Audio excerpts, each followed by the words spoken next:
السلام علیکم ویورس۔ جی ویورس، کیسے ہیں آپ؟ ٹھیک ہیں؟ جی ویورس، میں آپ سے اپنی کہانی بیان کرنا چاہتی ہوں، امید ہے آپ کو پسند آئے گی۔ ہاں جی، میرا معصوم سا بھولا بھالا بچپن تھا۔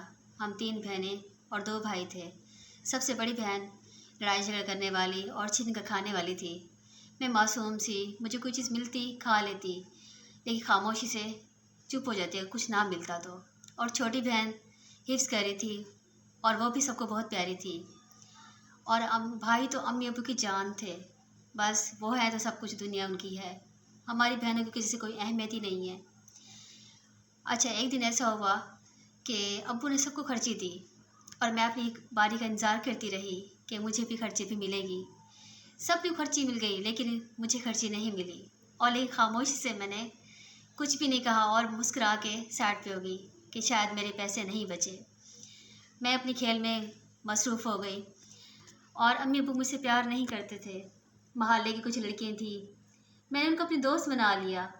ہم تینوں کھیلتی، ساتھ کھجورے کے درخت تھے، کبھی وہاں کھجور کے اوپر چڑھ جاتے، کھجور توڑاتے گرمیوں میں، تو کبھی بھینسیں ہوتی تھیں ان کے ساتھ کھیل لیتے، کبھی بھینسوں پہ چڑھ جاتے۔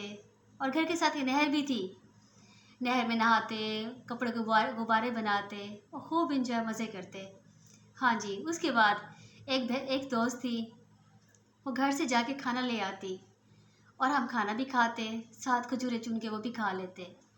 اس طرح میں کافی دن، جب میں تھوڑی بڑی ہوئی تو جب بچوں کو دیکھتی اسکول جا رہے ہیں پڑھنے کے لیے، میرا دل بہت کرتا کہ مجھے بھی پڑھنا ہے۔ میں امی سے کہتی کہ امی مجھے بھی پڑھنا ہے، تو امی مجھے یہ کہہ کے ٹال دیتی کہ بیٹا اچھا میں آپ کو داخل کروا دیتی اسکول میں، اور سب بہن بھائی پڑھتے ہیں لیکن مجھے ابھی اسکول نہیں داخل کروایا۔ میرے بھی بہت ارمان تھے۔ ہمارے محلے کی ایک پڑوسن تھی، ان کے شوہر فوت ہو چکے تھے۔ ابو بہت نرم دل کے تھے، ابو نے ان کو بہن بنا لیا، ان کی حاضریات پوری کرتے، خرچہ کبھی دے آتے، کبھی سبزی دے آتے۔ ان کے بھی بچے تھے اور ہماری ان کے بچوں سے دوستی ہو گئی تھی۔ میں ان کے بچوں سے اکثر کھیلنے چلی جاتی۔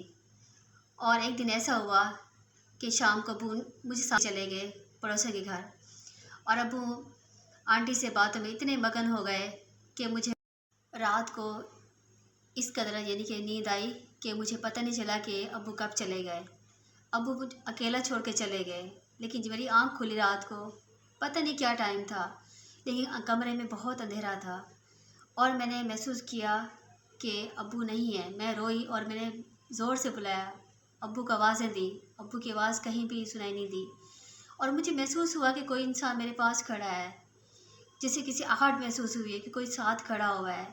مجھے اچانک ایسے محسوس ہوا کہ کوئی کسی گیلی چیز کو میرے ہاتھ لگے ہیں۔